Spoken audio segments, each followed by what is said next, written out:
Good evening, Star Wars fanatics. Thanks so much for joining us. My name is Ben, and you've reached the Fanatics of Film.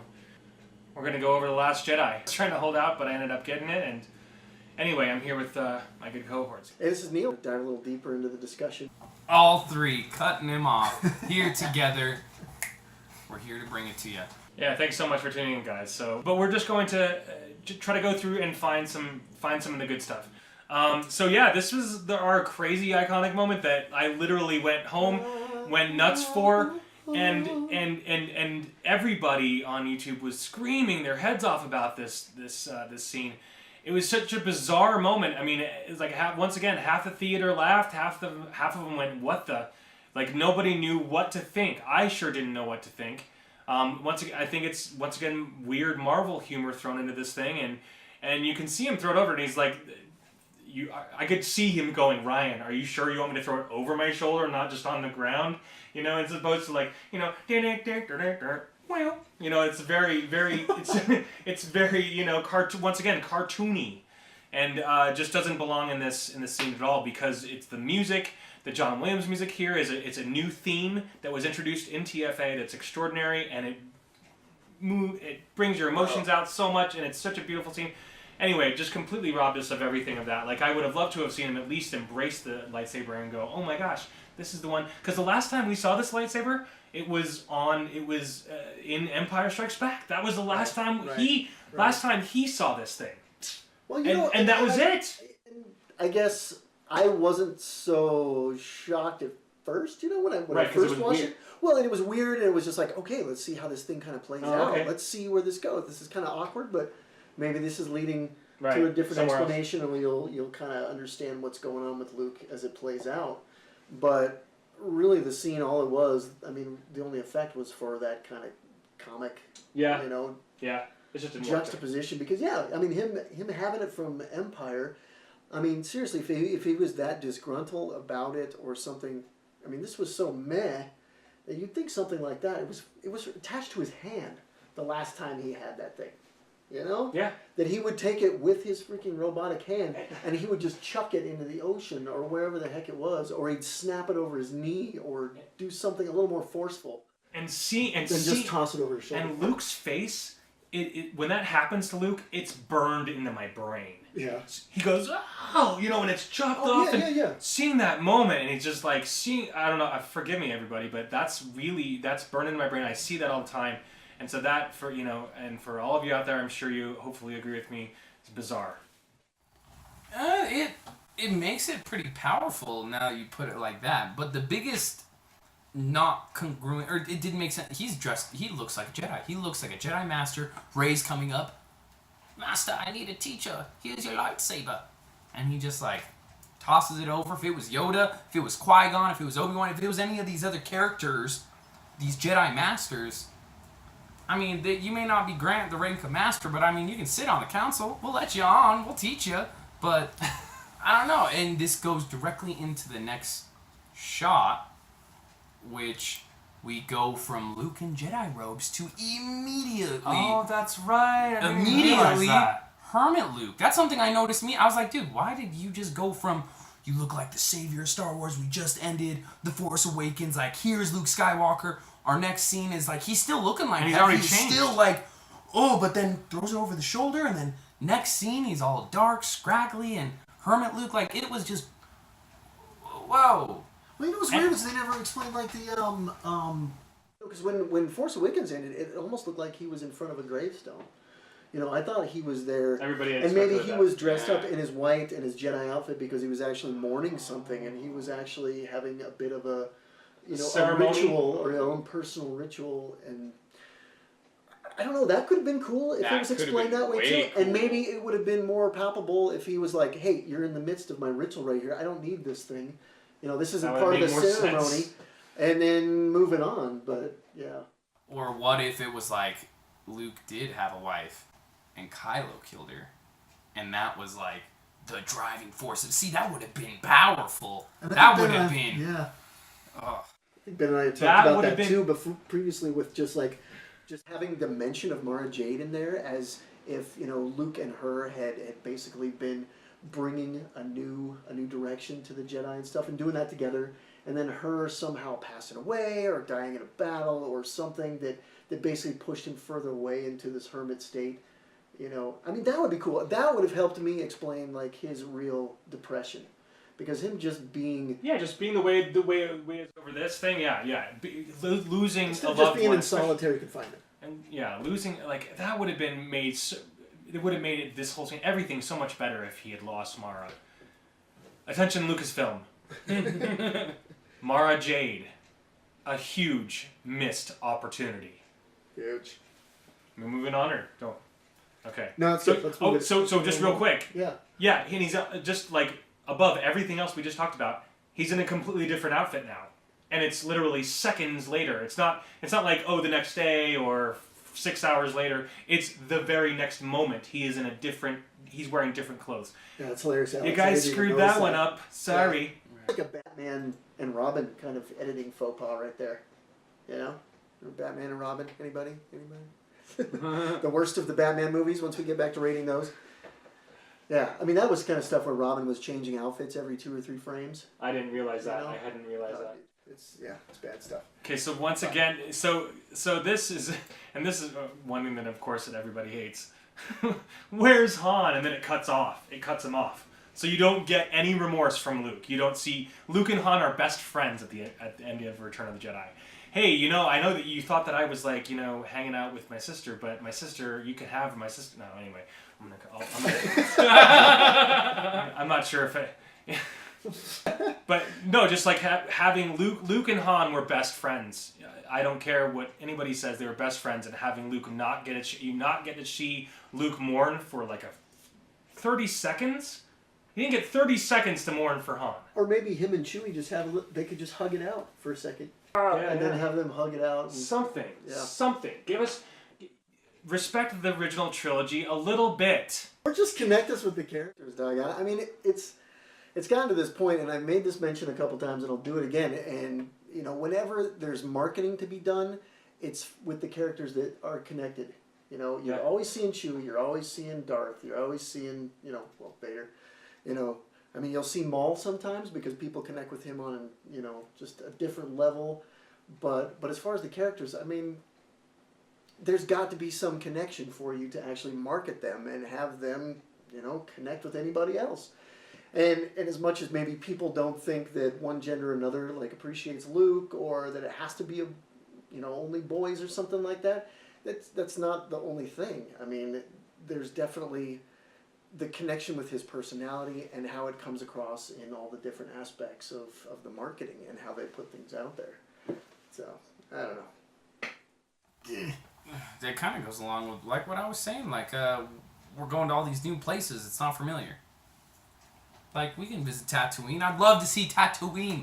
There's like not a single movie now until Disney got a hold of it. We'd been to Tatooine like every movie. I think they're literally afraid of going to Coruscant and Tatooine because those are from we saw those so much in the prequels, and they're just terrified of going there. So I don't know. Which I can see for like wanting to see some new places too. I'm all down for that. But if you're gonna go somewhere, it's just about establishing, the characters, the relationships that they have with the other people around. It's like we have the old characters here in Last Jedi, and we've got the new characters. And then we talked about this last time. We kind of did like a winners losers type of thing. Who Last Jedi did service to and who they didn't. And it was like pretty much Poe was on top because he was the only one who really, he kind of, his character developed around the other characters. And a lot of them just became, plot points for his character development rather than being characters of their own. And Finn and Rey kind of got sidelined because they didn't really expand as individuals. I mean, even with what Rey was going through with Luke, I mean, she really wasn't getting any sort of training or anything like that. I mean, she had some visions. She was talking with Kylo. That was kind of the connection, but she was also almost just being service to Kylo as far as his particular story arc. Because, I don't know. I just feel like they could have done such a better job with Rey and how, her interaction with Luke could have enhanced. We're going to get into that. We're going to get all into that. Yeah, we're gonna get to there. I'm sorry. So I apologize. We're just trying to get. So this is kind of funny. They're calling the tracker, tied on a string, keeping the enemy tied on a string. Well done, General Hux. I'm sorry, that was a really bad Snoke impersonation. I always make fun of this throne room because it's like red screen, like green, blue screen we have, but this is red screen. only there's nothing being used with it. It's just red screen. That's all it is. So. Like, when I first saw this scene, I really was like, Palpatine's setup was cooler. He had, like, the spinning chair. Yeah, like, it was way cooler. The window going to space, and he's just sitting there. Like, yeah. Okay, so this is... And once again, just, like, they could have built a lot more between Hux and Kylo. Here, like, Hux gives him this really kind of conniving smile, a bizarre smile, but it's like I would know more what that's about if I kind of knew, once again, had more development between these two guys. I don't feel anything. I have no idea why he's just. I guess because they're competition. They're both vying for the attention of Snoke, and it's like one's a foster kid and one's the actual kid. I know, but I wish there was more on that. Whatever. Yeah, okay. No, I agree. I do. I'm with Neil on that. It's almost like he's a slimy snake. So he's just kind of like me. I just could use more. That's just me. Raw and tamed power here. This is, of course, when he's making fun of, talking specifically about his bloodline, your potential bloodline. Once again, but the whole purpose of this movie is to out the bloodline, getting rid of the bloodline possibilities, all these things. So, Snoke, is talking about that right there. So, inconsistency, I don't know, whatever. Dude, Andy, he did such a great job with as far as like the voicing and feeling menacing. Yeah, he was great.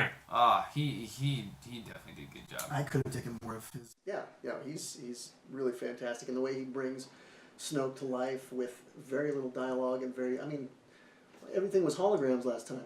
Yeah. But just the way he projects with his voice, he really takes it to the fullest effect. And this was great, actually seeing his full stature. Seeing that he is actually still quite tall, even though because when I was thinking, in Force Awakens, that he's basically just this little guy. He's still a Yoda stature, but he's got this ginormous hologram. Right, to make himself feel bigger. Yeah. But this was cool. It actually, brought to life that, okay, he is pretty menacing. This guy is intimidating, especially with all his scars and everything like that. And I can see exactly where Kylo would want to, embrace that kind of power from him. Anyway. Then he died. Yeah, it's kind of it's pretty stupid. So I love this. I mean, I know that I'm not a fan of the Kylo Ren mask. I like its design. But there are a lot of people, diehard Kylo Ren fans who said he shouldn't have gotten rid of his mask. I am not a fan of the mask. I think, honestly, at least in all the canon or most of the Star Wars that I've read, in general, if these Sith Lords that have the masks, it's because they literally have a breathing problem. Plagueis, it happens to Plagueis, Darth Vader, etc. And just my 2 cents, just my opinion. I really feel like the mask was just like he's just doing it just to try to intimidate people, which is fine. It's what Batman did. I just don't think it's not necessary. I thought it was anyway. It was just a tool to get into the Force Awakens. But I was really glad. I was really happy to see him. I'm not a fan of the mask. I was glad I got to take it off. I thought it was a great point for character development. So we see in the first movie, he's wearing it. He's kind of a child about it, he doesn't have a problem. He just wants to wear it. He wants to be like Darth Vader. In this next movie, he takes it off, he breaks it. He's not going. It was a chance for development. Exactly right. This is one of the fantastic moments and why Kylo was a big winner when it came to like characters of this particular movie, because when he starts in, he's just a whiny little spoiled kid, and he's very much like the kids we grew up with who loved Star Wars, and they put on the mask and they wandered around pretending they were Jedis. That's freaking Kylo through and through, but he's just got that angry, pissed off streak, and this was a fantastic moment, where Snoke was just like putting him in his place. It's great. Yeah, yeah, definitely. I agree with you. It had definitely some development there. This part, once again, he's talking about Vader. So that just makes me think about it. If he knows Darth Vader so well, it makes you interested. He knows Vader. He he knows what Vader went through. He knows where Vader is now. He knows that he was redeemed. All these things that he knows the actual history of Vader. It's like in that throne room in Return of the Jedi. It was just those three guys. It was just Vader, the Emperor, and Luke. And it's like interesting to find out when those guys know these details of their lives and stuff like that. So well, you'd think if Vader and Palpatine knew about Snoke, you know, I mean, because he's obviously been around. He's a little wrinkly and old. You don't know how old he is, or maybe there is that particular information out there. But yeah. I mean, he's had to have been hiding in the shadows because you know that Vader and Palpatine would hunt his ass down and take him out as well. Yeah. You know. This is kind of interesting. I didn't even realize this, but he bounces the lightning off of the ground. Did you guys notice that? Yeah. Yeah. I didn't even notice that. He bounces. It's like he's like bounce pass in basketball. Like anyway, it's an advanced technique. Yeah. I almost felt like he did it purposely not to hurt him. It was kind of like it negated some of the power. Okay. He kind of just like. He kind of like a, you know what I mean? Maybe a little spanking, not like the belt, not the paddle, but just a little like, hey, like slap on the hand. There you go. Not a full spanking. I see. Yeah, because there's a ricochet involved. So that's actually that's actually really funny. I didn't even think of it that way. But yeah, I didn't even realize that until I caught that image. But once again, threat of Luke here, and that's we already talked about the helmet, so we're going to continue on. But so this is where. Do you guys have anything more to say about the throne room? No. Okay, so we're gonna try to move this on. Thanks for hanging out with us, everybody. This is the weird thing. It's like Luke's response to because Rey's basically saying to Luke, you know, this is once again character. What's the word? Getting the character right. You know, his response is, you know, you don't need Luke Skywalker. You think I'm going to walk down with a laser sword? I'm sorry, but Luke wouldn't say laser sword. It's not what he would say. He would say lightsaber. That's just my opinion. I don't think he would call it a laser sword. It's like a George Lucas shout. Yeah, that's what I took it as. Because in one of the behind the scenes of the prequels, Lucas talks about it, like Yoda coming out to use his laser sword. And I know exactly which scene you're talking about. Everybody wants to see that, and he gets all excited about it. Wait, George Lucas uses the word laser sword? Yeah. He's on the couch talking to, I can't remember which art director he's talking to, but he's basically just, he's vocalizing, you know, how everybody wants to see Yoda jumping around and using a laser sword. And that's kind of what I took this as, is them doing a little shout out to George. And so there's a lot of that in this movie, like the you know, it's not about lifting rocks. She ends up lifting rocks in the end. What am I going to do? Am I going to, you know, take on the whole First Order with a laser sword? And that's what he does, kind of. Yeah, whatever. But then she's like, yeah, well, Poe Dameron went out there and he's not even a Jedi and he took on a whole dreadnought by himself, so what's your problem? Yeah. You know? So, anyway, this part's actually really ridiculous. So, he wanted to be in the most unfindable place in the galaxy, for a stupid word, but unfindable place in the galaxy, and so isn't he the one who made that map in The Force Awakens, or does anyone clear this up for us here? I cannot clear it up for you, Dan. I am sorry. It's unclear. It is unclear, and it's almost kind of like harkening back to Attack of the Clones, where they basically, you know, pulled Camino out of the records, you know? Yeah. With the cloning, I mean, somebody has obviously been there. People actually live there, you know. Maybe there's some trade routes that go by. This has got some actual history, you know. It's got a force tree that's there. There's got to be more records than just some little space map that Luke gets to, you know.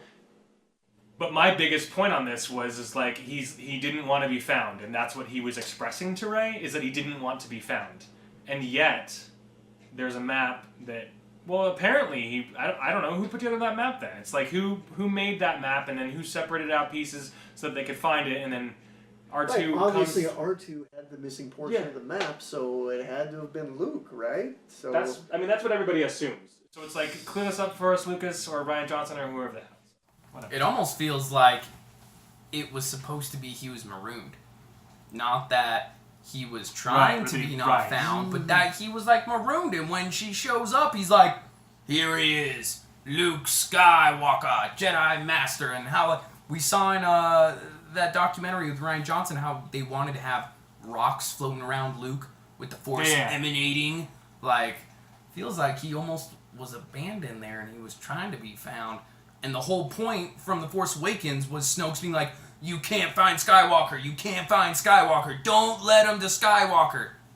Right. Like, man. Yeah, it was just ridiculous. Once again, it's one of the many plot holes in this film. So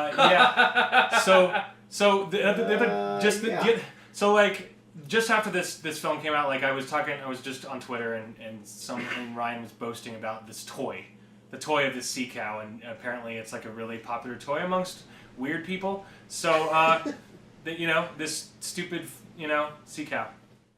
So there's a toy of the sea cow right now. Yeah.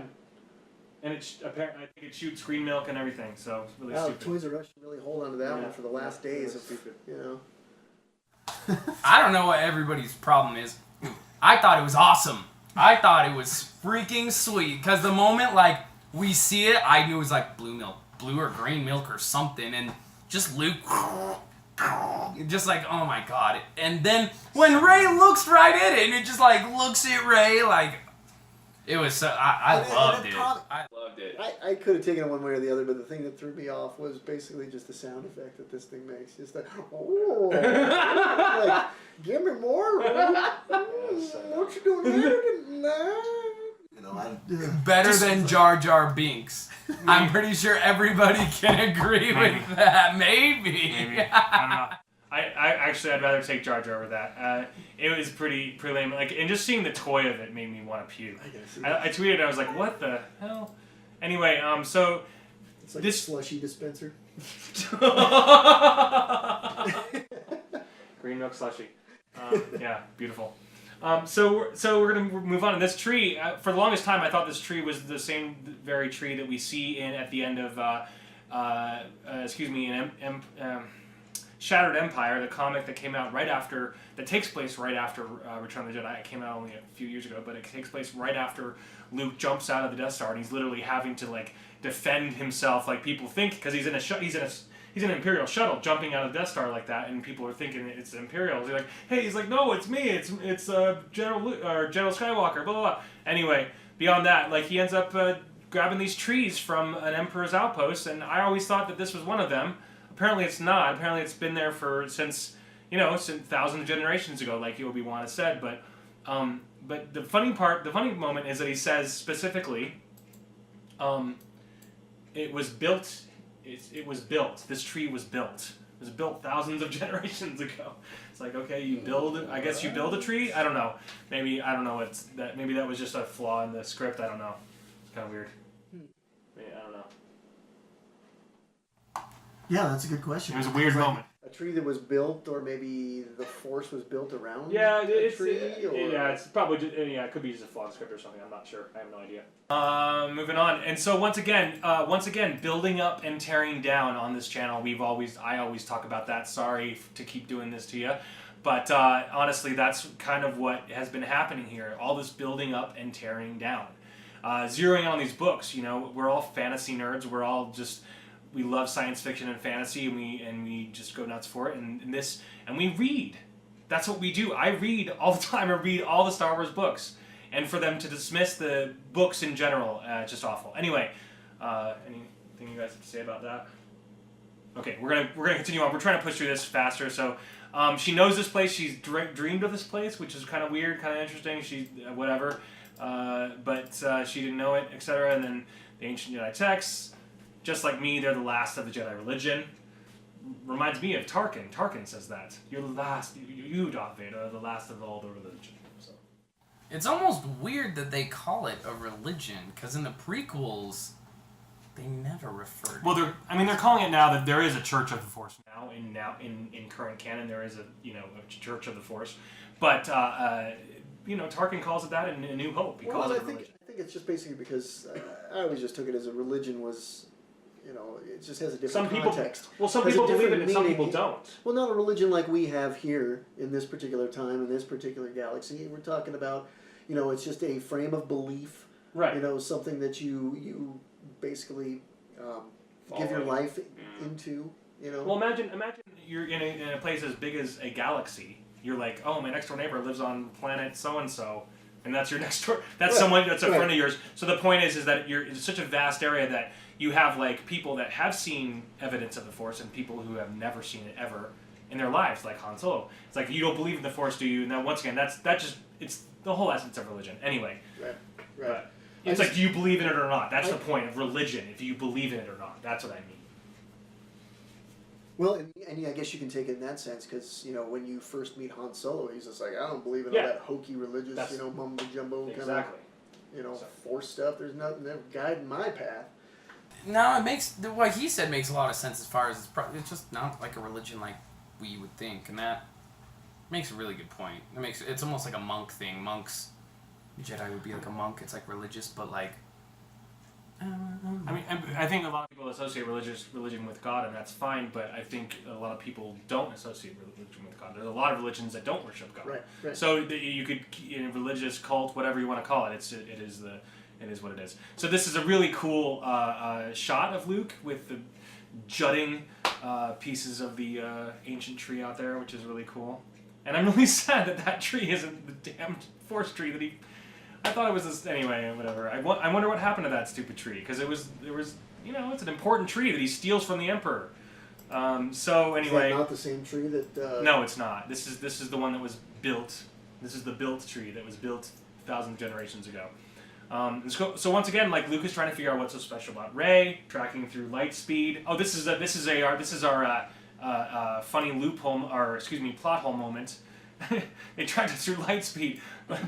Yeah, Finn's like, that's impossible, but he's familiar with light speed tracker, light speed, and all that stuff. So whatever. Anyway, we're gonna try to move on. I just thought that was kind of funky. I know it explained that for a second. It did, for a brief moment. For a brief moment. I don't know. I feel like it. I wish it would have kind of let like Hux touch on it, or kind of like before, I wish it would have shown the Empire being sneaky, like or the First Order. I'm sorry, being sneaky, like or having a spy. Or having a spy, or having they stole the technology, like the Mandalorians had it, and we just got it. Like, I don't know, something like that. Instead of just, we know how to disable it because this is how it works. That's what. You're right. Exactly. Yeah, that's right. They deduce it by just being like, I know this ship, another. It's like several different. It's like the Kevin Bacon 7 steps or whatever. And not to diss on Finn's character, but I don't think it does him any service either, because again, like, he's got these humble-ish backgrounds as far as being a stormtrooper or a maintenance guy, but yet, I mean, this is like technology that nobody knows about, and yet he and Rose figure it out in a couple minutes. Able to deduce what's going on. Yeah. It's kind of like, come on now. Yeah. It would have been a lot cooler if they were, say Finn's escaping from the pad. Rose is there too. She's tasing some people and then unearthed like a spy or something like that. And then they've got to, pull that information out of them somehow. They team up to like get the information out of them, and then they have to go on this particular, jaunt to save everyone. Then it makes sense why they're kind of into each other. Right, or at least makes sense why they've got to find somebody else to complete the puzzle. But having them kind of deduce the whole thing with limited knowledge of what's going on, and it's I don't know, hokey stuff. Once again, taking characters we kind of liked in The Force Awakens and making me just not like them anymore, not really care about them. Finn's situation here, I didn't really care about. And not expanding their character to a place where they're actually growing. It's just plot points. So this is a funny situation. This is finally when they find them and they're realizing, oh my gosh, they've tracked us, blah, blah, blah. And I really dig Kylo's ship, by the way. Really cool thing here. But so he flies into the bay and like shoots up the ships and stuff. So apparently, I guess the closer you are, you can your weapons pass through the force field. Is that essentially what? And that's never been established before, ever in Star Wars, but apparently in this... I don't know. Revenge of the Sith, where the buzz droids get on Obi-Wan's ship. It's almost like they're on the ship and they're zapping the ship, and R2 zaps it. Yeah. So, like, it's almost like you have to be under the force field. Because if you notice, like, the way the special effects were, it's almost like he went into the force field and was flying under it while he obviously went through the force field because he was, like, inside the bay. He was, like, inside the bay. They kind of cheated that in The Force Awakens, too, when Han actually enters the planet in light speed. They've got that force field. The only way you can get through it is by coming out light speed right at the point. Okay, I can hang with that now. Thank you for bringing that up. But this is him going through the bay and whatever. Just more beautiful shots of these battles. The space battles are just they're beautiful. Like, they're artistic, they're beautiful, they're well shot. Sorry for anybody. I don't know if you guys hate this movie, but the battle scenes are pretty sweet. I loved. I'm with you on Kylo's tie. It's like Vader's, but it's like a Darth Vader tie interceptor. Yeah. Like, It's like the Humvee. It's like the Humvee of TIE fighters. It's all stretched out. Yeah.